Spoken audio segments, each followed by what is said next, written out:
Sullivan here. Strings and pages. You ever meet a guy who can read, play guitar, and chew gum at the same time? Me neither. Well, this is the Rings of Hydra, The Great Escape. We're on chapter 8, I believe, so we're going to get started with chapter 8 right now. Chapter 8. David Hagen climbed out of bed. It was 4:25 in the morning, but he didn't need an alarm. His worries woke him today. He noticed his brother's bed was still empty. This was odd, but not completely out of the realm of Joe's behavior. Joe wasn't exactly a wild one, but he was still a young, healthy man. David spent a minute considering the possibilities of his brother's evening adventures, then finished getting ready for work. Joe knew where the job was, and ultimately how to get himself there. David just hoped he would get there on time. Reluctantly, he kissed his wife and son goodbye, then opened the door and stepped outside. The cab would be coming soon. As the door closed behind him and the dawn light just beginning to arrive, David leaned against his cube. This was his favorite time of the day, and despite his woes, he enjoyed a deep breath and looked around. Then a moment of panic. Across the solar street, a few cubes away, he saw his brother's body lying on the ground. It was clearly Joe. His clothing gave him away, and before David even ran to him, he opened his cube and slapped the spot on the viewing glass to signal an emergency. Help was on the way. Hopefully they would come quick despite the cluster the call was coming from, and moreover, David hoped his brother was even alive. He couldn't tell from this distance. When he got to the body, he yelled, "Joe!" then knelt to assess the situation, which didn't look good. Joe Hagen was slumped so that his face and chest couldn't be seen. David didn't know if his brother was breathing, so he peeled him over and was relieved to learn he was still alive. "Ugh," Joe groaned, moving his arms toward his head. He had a fat lip and a bruised cheek.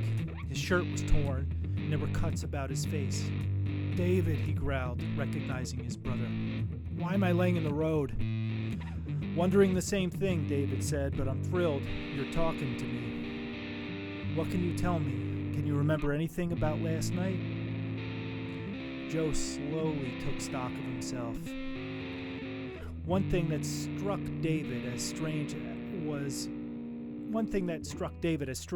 his brother's reaction to finding a small square of paper in his hand with what looked like a name written on it. For as beaten up and hungover as Joe clearly was, the smile that appeared on his face upon finding that square was the last thing he expected to see. A noise came from overhead, a scorching sound that cut through the morning air and landed close by. David looked over to see an enforcer land on the solar road, his pulse rifle in hand and his jetpack cut out. The soldier appeared, and the brothers asked, Let me redo that line, please. A noise came from overhead, a scorching sound that cut through the morning air and landed close by. David looked over to see an enforcer land on the solar road, his pulse rifle in hand and his jetpack cut out. The soldier approached the brothers and asked, "You're the ones that called?" "It was me, sir," David said. "I came out and found my brother here on the road. I didn't know if he was alive, so I panicked." He looked down to the still smiling Joe, then back up to the gel suit removing his helmet. David was thrilled to see Enforcer Evans returning his rifle to his leg, then squatting to get a good look at Joe. "I thought that might be you when I saw the address," Evans said. "Just finishing my shift. He looks pretty beat up." Just then the hover cab pulled up to the house. David glanced at it, then to Evans. "I'll make the notifications," Evans said. "You're not going to work today." David looked down at Joe. whose smile had only grown. What the hell happened to you, man?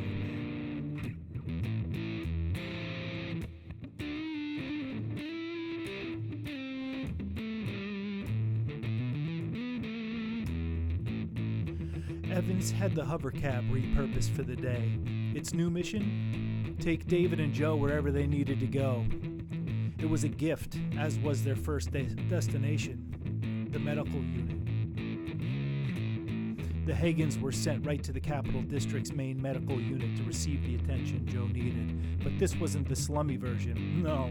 This was the larger, cleaner, more efficient medical wing in an upscale cluster of the district. They wouldn't exactly be rubbing elbows with the social elite, but they also would be avoid seeing a doctor that didn't truly care about Joe's outcome.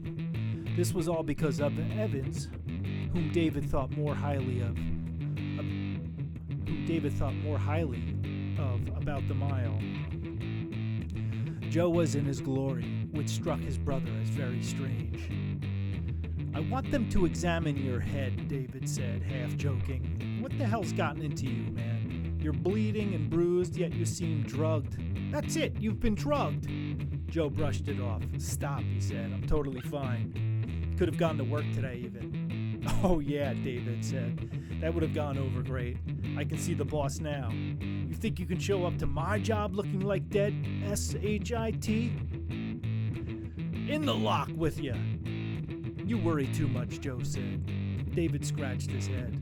Lately, I suppose I do. But for the love of God, what happened to you last night? I met a girl, Joe said, gazing at the cab ceiling. A girl? What kind of girl did that to your face? And why are you so happy about it? No, dumbass.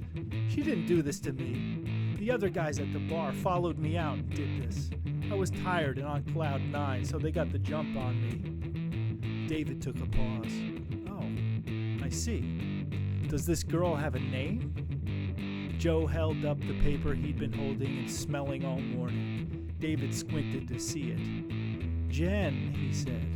2 N's, huh? That's kind of weird. No, Joe said. There's nothing weird about this one. She's funny and smart.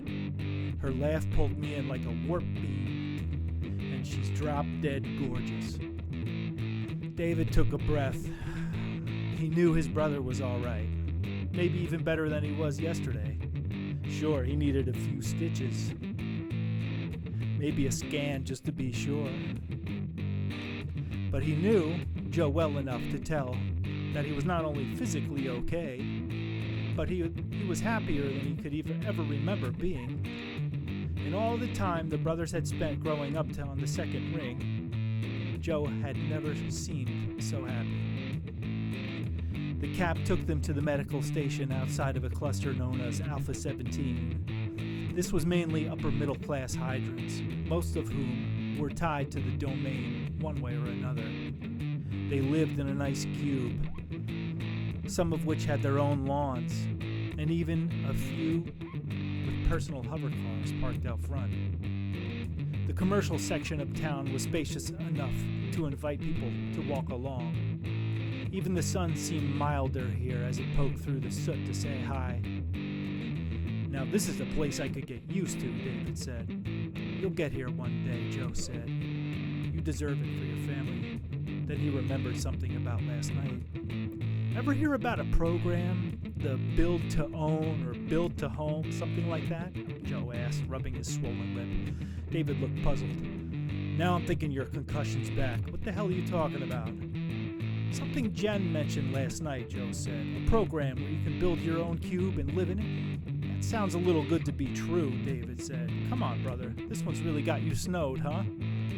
She said Reynolds and his boys were doing it. Who's Reynolds? David said. Joe gestured to his battered face. The jealous guys who did this. So you know who did this to you? David asked. Well, I don't have solid proof, but okay then, David said. So we know who to repay. Joe shrugged. As long as I get Jen out of the deal, I'm happy, man. Really not even angry. David shook his head. This woman must be something else. I've never heard you say such a thing. The Joe Hagen I know would be marching down the road and kicking in doors right about now. Here you are practically thanking these guys. And you also want to join their club? I want to know more about how we can build our own homes, Joe said. Get out of that psycho jail we call work while we're at it. David knew his brother had a point. Maybe another thing to talk to Evans about, if he ever saw him again, and that was. Perhaps he was waiting outside. The cab pulled up to the medical unit.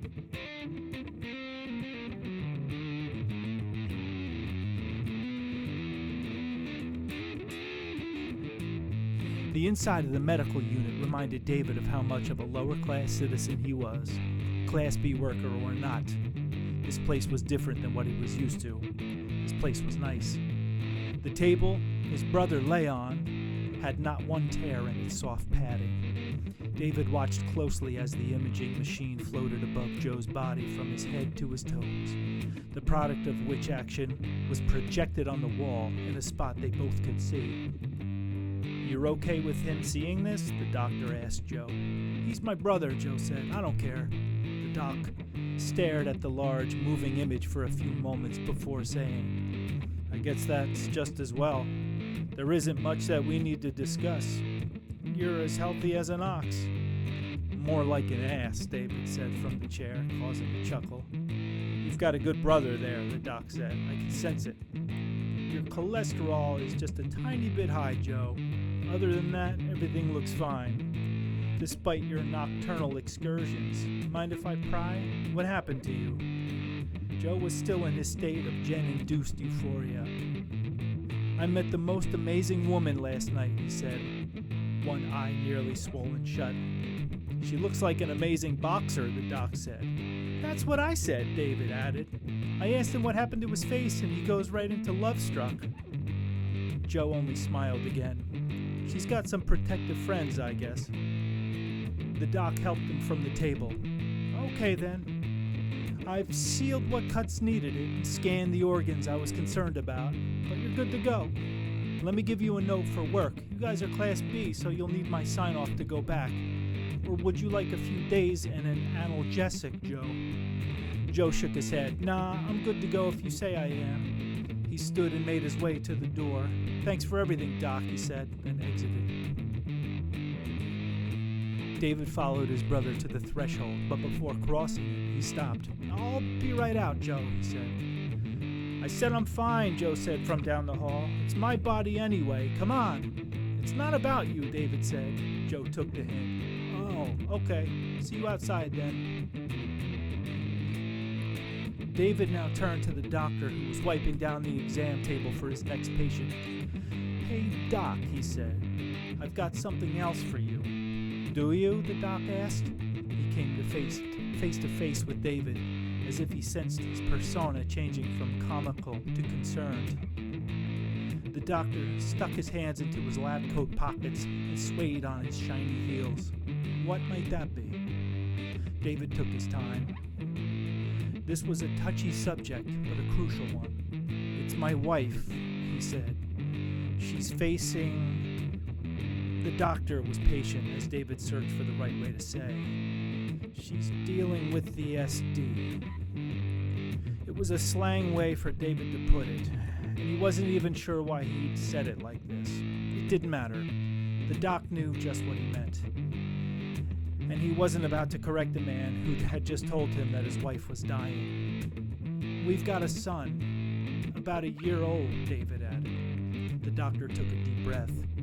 Even his first visit for Joe was something he typically wouldn't have done. Class B workers in this clinic were abnormal. They didn't live in this cluster, and they weren't on his domain-issued register of patients.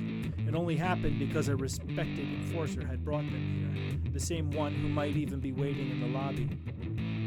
"Check with Evans," the doc said. "If he's okay with it, bring her in as soon as possible." David wanted to hug the doc. Instead, he shook his hand vigorously and walked after his brother.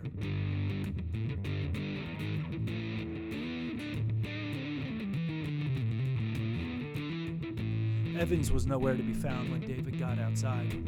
The cab was still there, and it was his for the day. He had no way of finding and asking Evans about another doctor's visit. But one thing was for sure. Getting his wife and going right back to this doctor was an opportunity he was not going to miss. And that, my friends, is Chapter 8 of the Rings of Hydra's Great Escape. Thank you for listening. Thank you for your ears, your imagination. I would really appreciate a like or a subscribe even more. It would mean the world to me. Thank you so much. You can find all of my work on kpsbooks.net. Love you. See you on the page.